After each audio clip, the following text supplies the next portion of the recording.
won't wait 10 years to raise the minimum wage. I'll raise it to keep pace every single year. And we'll have a simple principle for veterans sleeping on our streets: zero tolerance. And understand this, if American workers are being denied their right to organize and collectively bargain when I'm in the White House, I'll put on a comfortable pair of shoes myself. I'll walk on that picket line with you as President of the United States of America. Yes.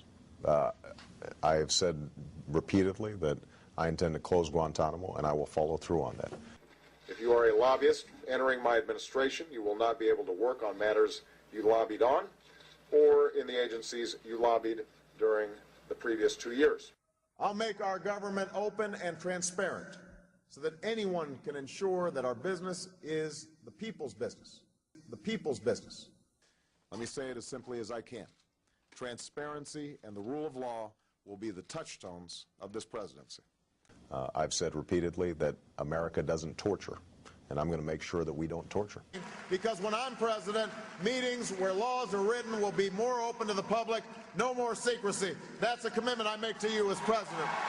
And the way to make government accountable is make it transparent so that the American people can know exactly what decisions are being made, how they're being made, and whether their interests are being well served. When there's a bill that ends up on my desk as president, you, the public, will have 5 days to look online and find out what's in it before I sign it. For a long time now, there's been too much secrecy in this city.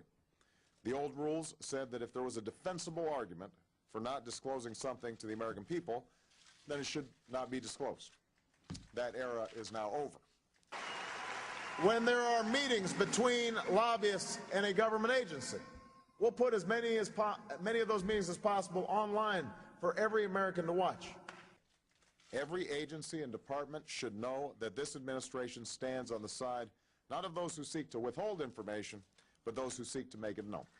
When there's a tax bill being debated in Congress, you will know the names of the corporations that would benefit and how much money they would get.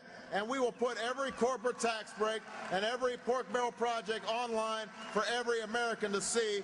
You will know who asked for them, and you can decide whether your representative is actually representing you.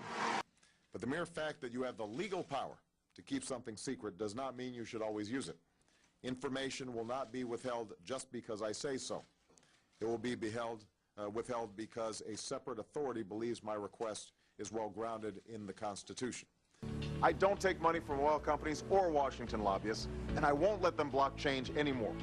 They'll pay a penalty on windfall profits. We'll invest in alternative energy, create jobs, and free ourselves from foreign oil. What I have been consistent about is fighting to reduce the influence of money in politics at every level of government. As president, I will end this war in Iraq. We will have our troops home within 16 months. I'll close Guantanamo. I will restore habeas corpus. There is no military solution in Iraq. There never was. The best way to protect our security and to pressure Iraq's leaders to resolve their civil war is to immediately begin to remove our combat troops. Not in 6 months or 1 year, but now. I'm running in this race because of what Dr. King called the fierce urgency of now. Because I believe there's such a thing as being too late. And our moment is now. I happen to be a proponent of a single-payer universal health care plan.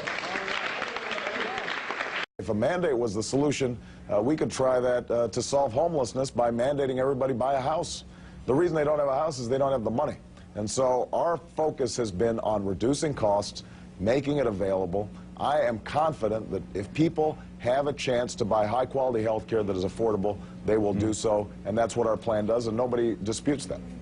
Number one, understand that when Senator Clinton says a mandate, it's not a mandate on government to provide health insurance, it's a mandate on individuals to purchase it. In some cases, there are people who are paying fines and still can't afford it, so now they're worse off than they were. They don't have health insurance, and they're paying a fine. At a time when most of these institutions were teetering on collapse and they are asking for taxpayers to help sustain them, that is the height of irresponsibility. It is shameful.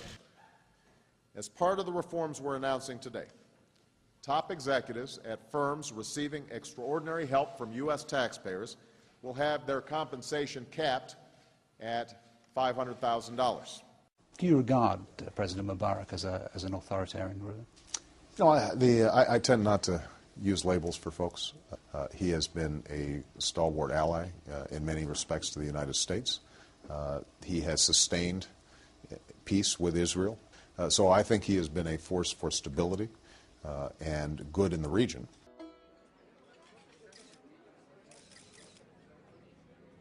Now, I believe that President Mubarak cares about his country. He is proud, but he's also a patriot.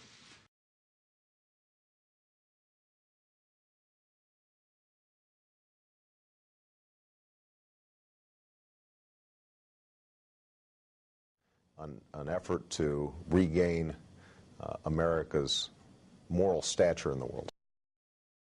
Regain America's moral stature in the world.